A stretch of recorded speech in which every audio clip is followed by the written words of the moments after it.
Kidlat News Updates. Sa ating mga balita, tricycle driver patay matapos barilin ng riding in tandem sa South Cotabato.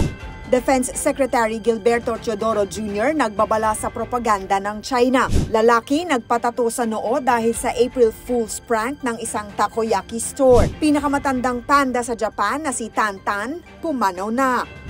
Ako po si Cesar Soriano, kasama ang buong puwersa ng Kidlat News Channel para ihatid ang mga nangunang balita sa buong kapuluan ngayon.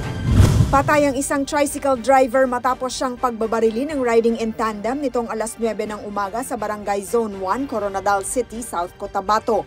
Kinilala ang biktima na si Ruben Tigkanatan, 25 taong gulang at residente ng Lutayan, Sultan Kudarat. Na-recover mula sa pinangyarihan ng krimen ang 5 rounds ng mga bala.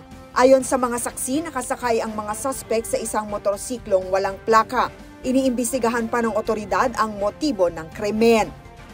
Nagbabala si Defense Secretary Gilberto Teodoro Jr. sa propaganda ng China para baguhin ang usapan sa West Philippine Sea o WPS matapos lumabas ang di umano'y gentleman's agreement sa pagitan ng China at ni dating Pangulong Rodrigo Duterte. Sa isang liham na naka-address sa sambayanan, iginiit ng kalihim na hindi kailangang bigyan pansin ang sinasabing pangako ng dating Pangulo sa Chinese government na siyang nagbibigay ng pagkakataon para ipagpatuloy ng China ang kanilang mga iligal na gawain sa teritoryo ng Pilipinas. Ayon kay dating presidential spokesperson Harry Roque, nakapaloob sa sinasabing gentleman's agreement na hindi magpapadala ang Pilipinas ng repair materials sa BRP Sierra Madre sa Ayungin Shoal. Pinabulaanan naman ito ni Salvador Panelo, ang Chief Presidential Legal Counsel sa Administrasyong Duterte, at sinabing walang nangyaring anumang agreement sa panahong iyon.